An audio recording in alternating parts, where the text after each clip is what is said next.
Bonjour à toutes et à tous et bienvenue sur Veto Inside. Aujourd'hui, nous allons parler mastocytome cutané canin. C'est une tumeur particulièrement fréquente qui va représenter jusqu'à une tumeur sur 5 au niveau de la peau chez le chien et qui constitue un motif de consultation particulièrement fréquent. Mais vous savez que ces mastocytomes peuvent présenter un comportement clinique extrêmement variable et donc nous sommes très demandeurs de facteurs pronostiques pour nous aider à anticiper le comportement clinique et l'agressivité de ces mastocytomes. Bien évidemment, nous connaissons tous le grading histologique de Patnick, le grading historique qui date de 1984, qui grade ces mastocytomes en grade 1, grade 2, grade 3.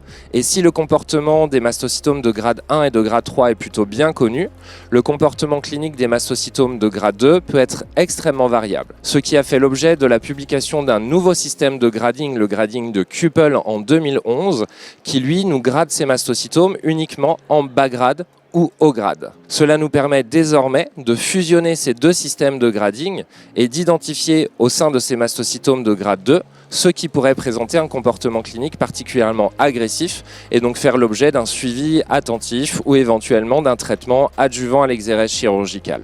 Au-delà de ces systèmes de grading, nous pouvons nous attacher à d'autres marqueurs, notamment sur le plan histologique, immunohistochimique ou de biologie moléculaire. Nous mentionnerons entre autres le comptage mitotique, qui présente un intérêt tout particulier que le pathologiste doit mentionner dans son compte-rendu. Et vous connaissez également l'index de prolifération Ki-67, qui évalue la prolifération des cellules tumorales, avec respectivement deux valeurs seuil qui ont été publiées. La valeur seuil historique de 10%, publiée par Jérôme Abadi, un Français, et la valeur plus récente de 5,6%, publiée dans une étude en 2018. Ces index de prolifération Ki-67 sont particulièrement intéressants pour nous en clinique, notamment lorsque nous sommes confrontés à un mastocytome de grade 2, pour nous aider à anticiper et à appréhender son comportement clinique. Nous allons maintenant parler de la protéine KIT et de la mutation du gène c-KIT. Vous savez que dans le cas de ces mastocytomes cutanés canins, une mutation du gène c-KIT est retrouvée dans environ 15 à 30% des cas. Et l'existence de cette mutation du gène c-KIT confère un comportement plus agressif au mastocytome. Nous pouvons donc la rechercher dans un cadre pronostique, les mastocytomes faisant l'objet d'une mutation, ayant un comportement plus agressif, étant souvent de grade histologique plus élevé, avec des index de prolifération plus élevés, un risque élevé également de récidive locale, de dissémination métastatique et par conséquent une survie post-opératoire plus courte. En parallèle, nous pouvons également faire appel à l'examen immunohistochimique de la protéine KIT, qui se répartit en 3 patterns différents. Le pattern numéro 1 qui est le pattern membranaire, qui est le pattern normal, tandis que le pattern 2 et le pattern 3 sont des patterns cytoplasmiques qui sont eux également associés à un pronostic plus sombre.